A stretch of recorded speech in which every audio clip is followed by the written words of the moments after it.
What's going on, world? This is Derek Dunn of Reviews Dunn, and today I have the honor of speaking with renowned R&B group High Five. They've given us hits like The Kissing Game, She Said, Never Shall Let You Go, and numerous others. High Five, I want to thank you for taking the time to speak with me today. How are you all doing today? Doing well, bud. Good, man. Doing well. Doing well, man. Yep. All right. Yep. And on the line I have Tristan, Marcus, and Farouk. So we're just going to have a discussion. And Billy. Shout questions to the guys. And Billy's on the line also. Right. So let's have some fun. Just tell the fans what you guys are thinking, and we'll go from there. Yeah. Up first is going to be Tristan Irby. Tristan, you joined the group after the first album was recorded. How did you become a member of the group?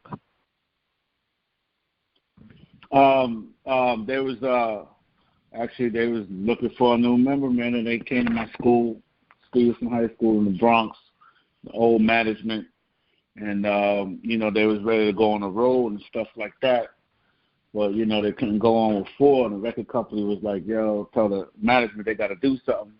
So they had auditions, and out of a couple of hundred, I got the part. Thank God, and it was all a blessing, and they came to Stevenson High School in the Bronx and picked me up. And 2 weeks later, I was in Waco. Cool. All right, up next is my man Marcus. Marcus, one of the songs on the debut album was Too Young. It also featured a verse from a young prodigy of Mobb Deep. Were you guys in the studio when Prodigy laid down his verse? I actually was not. At the time, I think we all were pretty young, and I think that it was a lot of chaperoning that was necessary at the time, so we didn't get to make it during that session because of, just having 5 kids and their parents there. So I think it was just, a situation of minimizing all of the logistics of it. So no, I wasn't there. Rest in peace to my man Prodigy, man. We appreciate that part, man. And that was a dope song. It was on one of the soundtracks to Boys in the Hood. Yep. All right. Farouk, how did you get your start in the music industry? Oh, well, as far as with the group High Five, there was a mutual friend of me and Tristan Irby, and when he heard me, he asked me to, give him some more tracks just to see what my sound sounded like, and from there, here we are. All right, Billy. Yeah. One of the latest trends is producers battling out on IG. I'm from Virginia myself, and I would love to see Timberland and Pharrell battle it out. Who's your money on in that beat battle? Ooh, man. So I gotta go with the P-Town home favorite, Timbo. I gotta go with. I love Pharrell. That's my dude. But for me personally, I've been rocking with Tim since I don't even remember, man. Long time. Yeah, 93. Going back to 93 for me. Right. Tristan. Yeah. Right. The whole basement. Devontae, sister, when Genuine was Tornado, all that. All right. Up next is going to be Tristan. Tristan, you directed 4 music videos for High Five and your own solo videos. Is directing something you would like to get more involved in the future? Oh, yeah, that's definitely a passion of mine, and I'm going to continue to do so all day. I love it.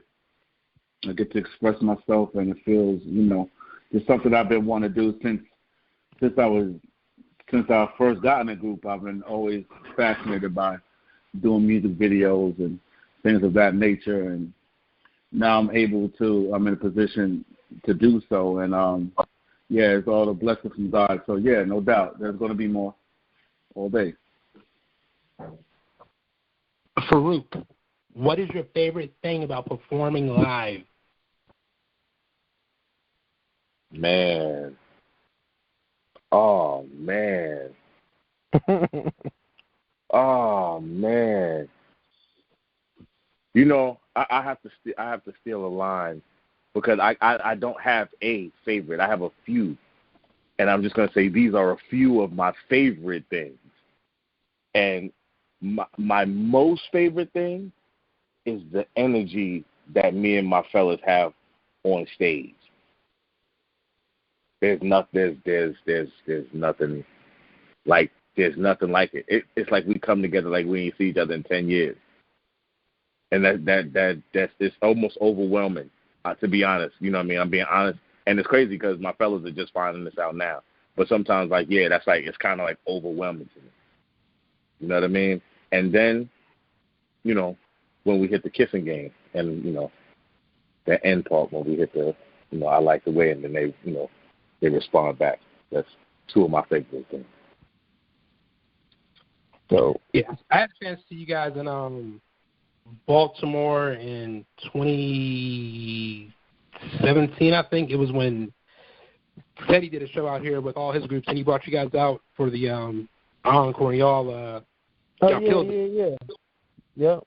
I'm still waiting on a High Five show to come to D.C., though, so you guys have the spotlight to your selves. I mean, you know, the catalog that you guys have is just crazy. You know, you guys are more than the kissing game. You guys have hits for days, and people really need to give you your just due, in my opinion, and really see how you guys get down live. No doubt. All right, Marcus, from the High Five catalog, what song would you say was Tony's strongest vocal performance? Wow. Good question. Whew, let me think about it, man. He was dope on quite a few of them. Kind of depends on what day and what mood I'm in that I'll even give an honest opinion about it. But, oh, man. I don't know, something about the second album with his, you know, his voice growing and developing. I would like to say Fly Away from the second album was one of those songs where he was into it. He gave it 110%, and every time I listen to it, you know, it just gives me that same vibe. So right now I'll go with Fly Away. Yeah, I think one of mine is Faithful from the third album. Then a little bit older now from the second one. Yeah. From the first one, probably I Know Love. Yeah, I mean, dude, to be that young, the way he was singing. Yeah.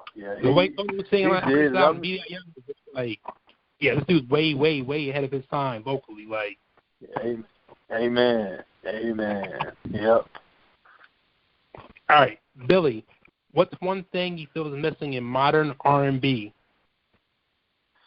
One thing missing in modern R&B,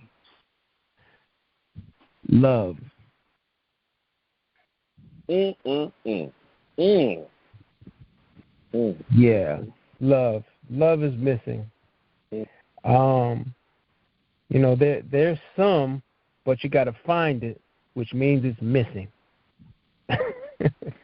But for the most part, you know, everything is, you know, it's all sexually based. It's all sexually based, or, you know, somebody did you wrong based, cheating, creeping, all of that. But the essence of 143, I love you, is missing. You got a white collar around your neck right now, boy? You preaching. You stupid. 4.0 strikes again. Yeah. All right, Trustin, what is on the group's musical docket for 2020? Can you repeat that? What is on the group's what? What do you guys have planned musically for this year? Well, honestly, I've been listening to some new tracks from producers. We're getting some new tracks in. Depending on when this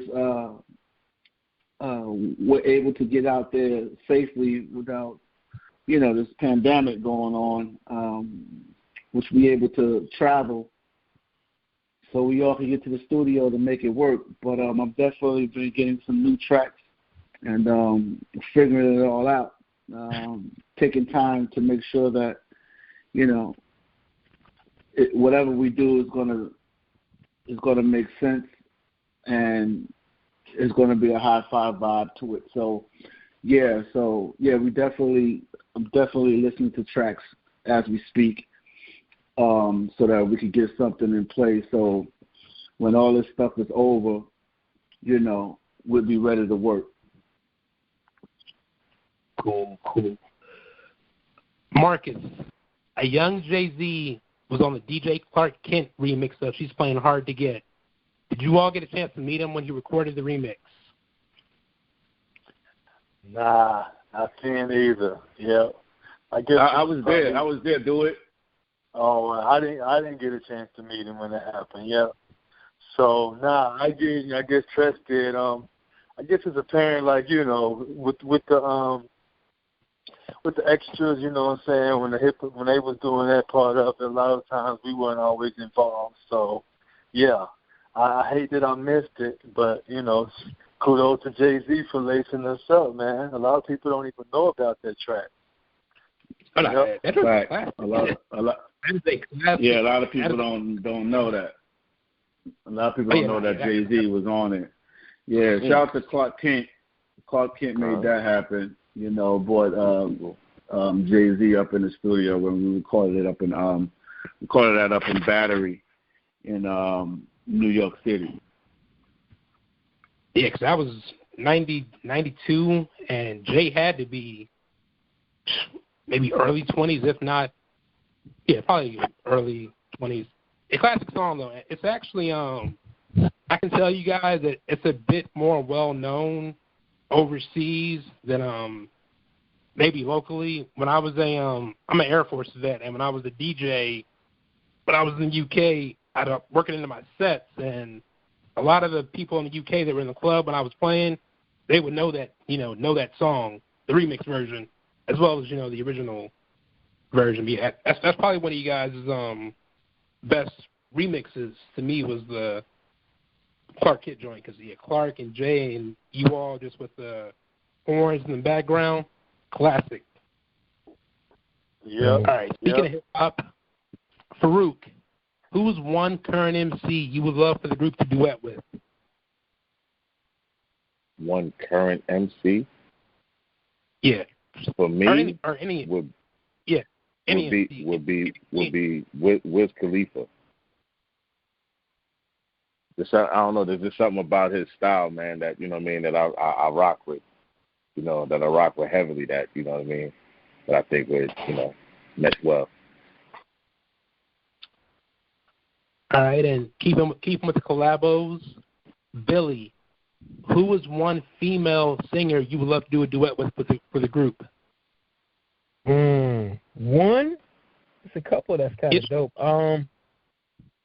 Honestly, vibe-wise, I would love to do a duet with Summer Walker.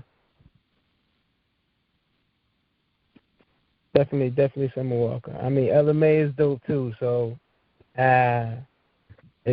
female artists right now are doing their thing, man. Summer Walker, Ella May, her, all dope, man. All right, and these last three questions, I'm sorry, are going to be collective questions, so you guys can just answer them how you want to answer them. So the first question is, if High Five organizes a For Ladies Only tour and High Five is the headlining act, who would you all pick for the opening acts?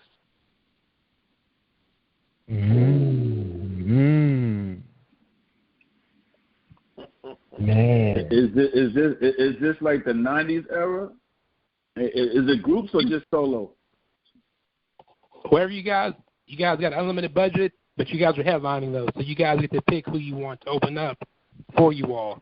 Unlimited budget?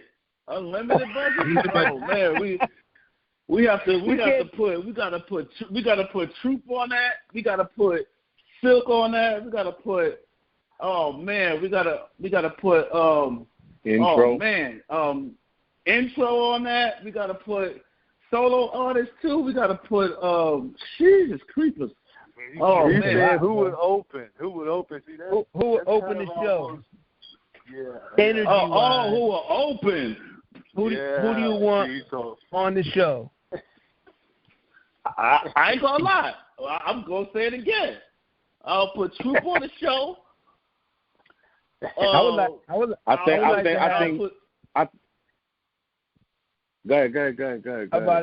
would like to have BBD on the show. Yeah. Ooh. To open? I mean, we headlining. How many artists is it gonna be? Yeah, you know what I'm saying? That's a wide question right there.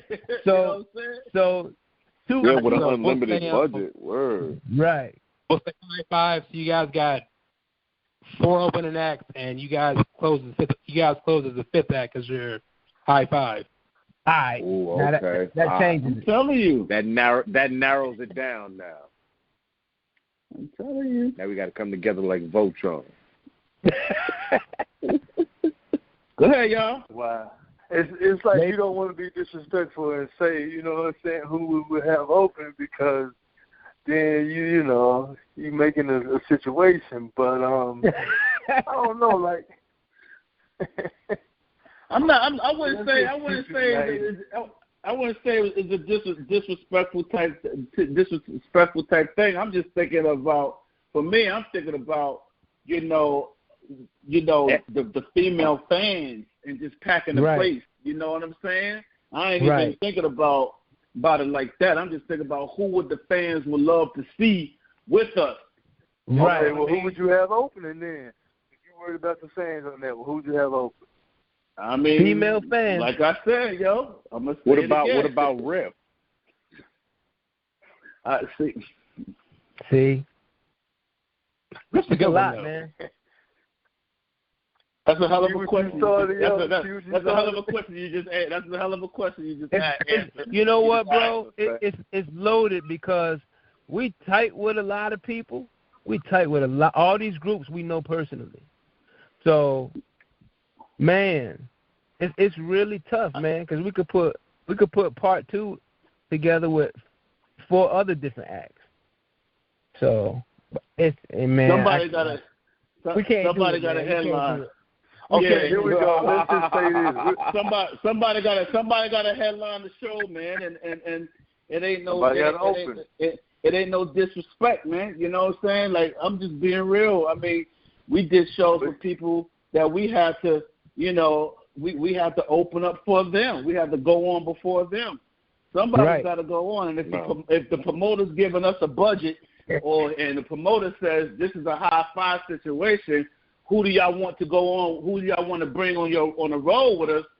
You know what I'm saying? If I want to sell out, man. I'm trying to sell tickets. We're honestly. Oh wait. We talking about selling out seat type? Yeah, ladies only. Oh, yeah. All right. Look how it's going. All right. It's only going because everybody. So did anybody even mention next? Right. I'm thinking next. You know what I'm saying? Yeah, it's and they're definitely not openers. Not to open at all. Right.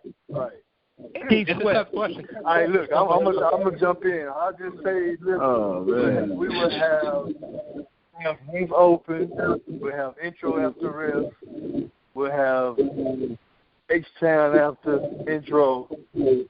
Next after H-Town, then High Five. Bet. That's cool. I'm gonna run with that. Yeah, I mean, it's so much talent out there, and there is, man. It's hard. Yeah. I've been to shows where I've seen Charlie Wilson going for New Edition, but Charlie's been in the game longer, but New Edition closed the show.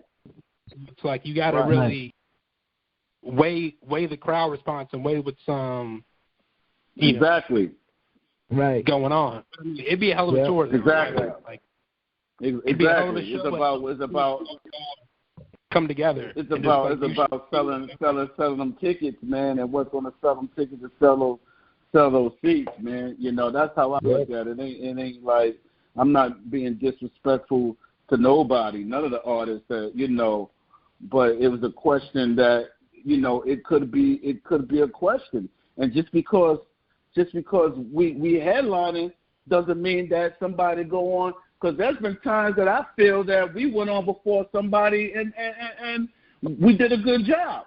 You know what I'm saying? Make it harder. You know, all it does is just make, you know, it makes it, you got to bring your A game. You know, the fans, right.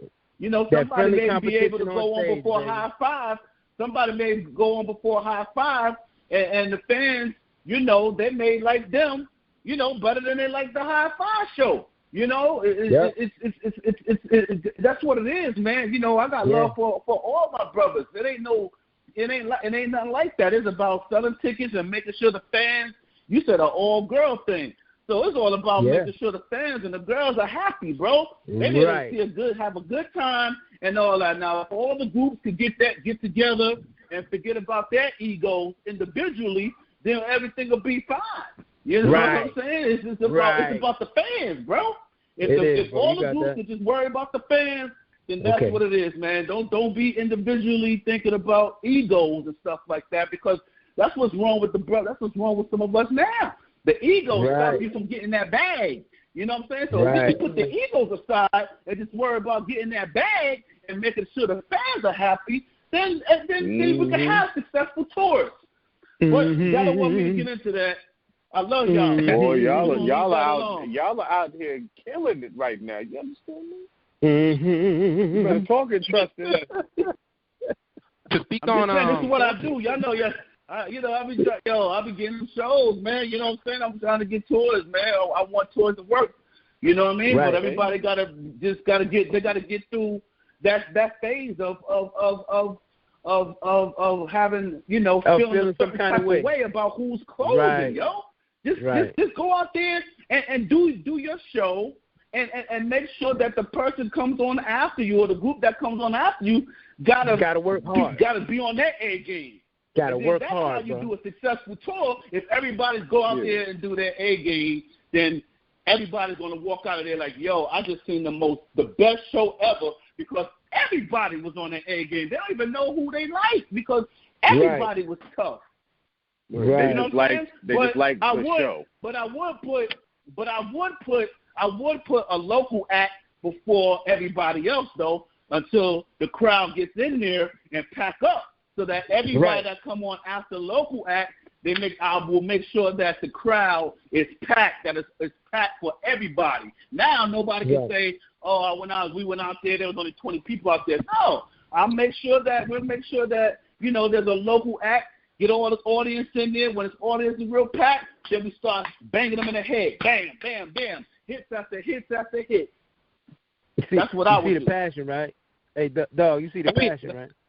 Mm-hmm. Yeah, I mean, to piggyback on Treston's thought process. I mean, I'm an old soul, but just like listening to old interviews, is an interview that I think it was Tony after 7 that they were talking about how back in the day they did a show together, and after 7 was saying how, like, you know, they were backstage watching Tony perform, and like they were like, stuff they were doing on stage, we got to go back to the drawing board and still give the crowd, you know, an A1 show, even though the group before us brought their A game, because at the end of the day it's about the fans first and the competition of it, you know, second. Thank you. But, Thank you. All right, so this last question is another collective question. So I'm a big fan of biopics. That's probably my favorite film genre. If we ever get a High Five biopic, who would you all pick to portray yourselves in the movie, as well as portraying Tony Thompson?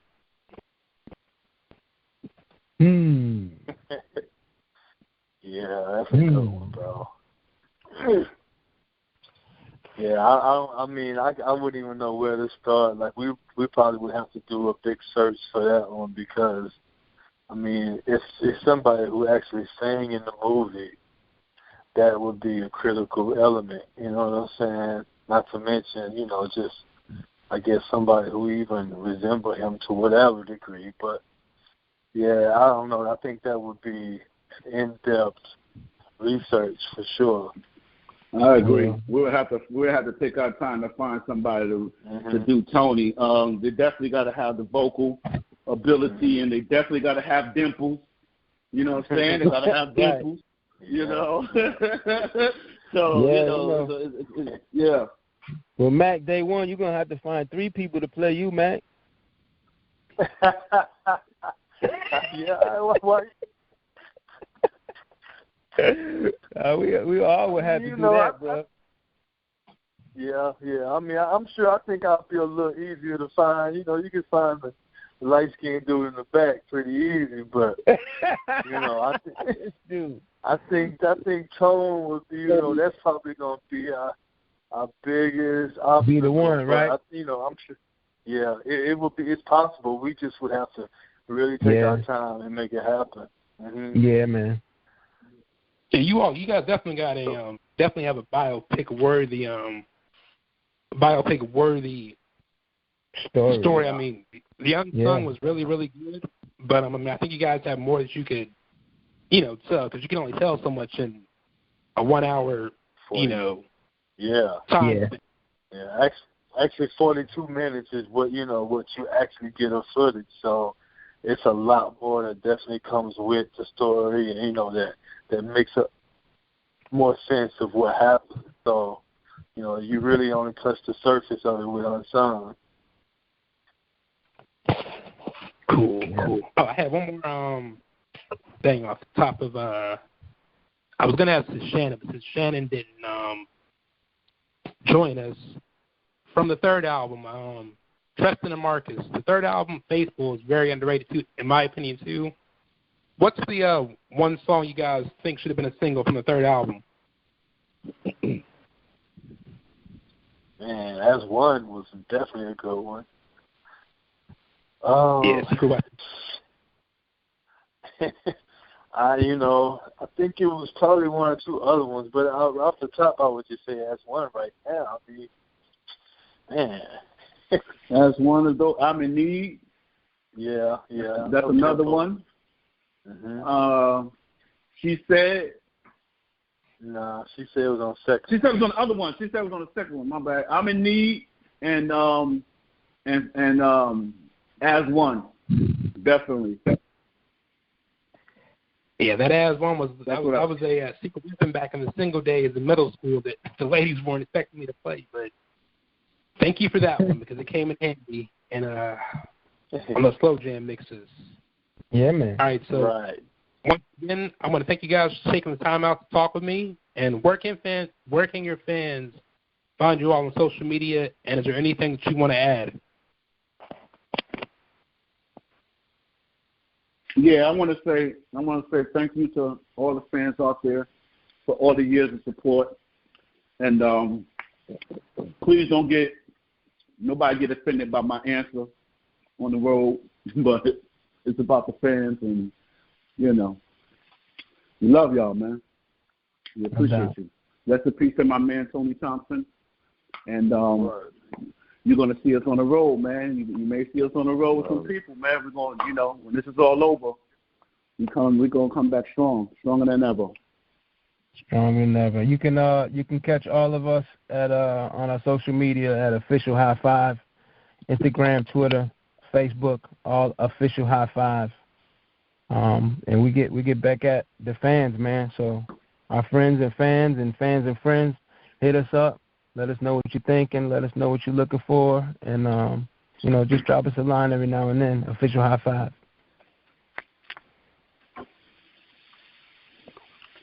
All right. Once again, this is Derek Dunn with Reviews Dunn. I've been speaking with members of High Five, Marcus, Farouk, Billy, and Tristan. Thank you guys for the interview once again. And as always, folks support real R&B. It is not dead. It is out there, and High Five is a prime example of artists still making quality music. You just got to look for it. Peace and blessings, and thank you all once again for listening. All right, bro. All right, thank you, brother. Thank you for having us, bro. Thank you for having us, Derek. Yeah. No problem. Bless you. Cool. All right, we good.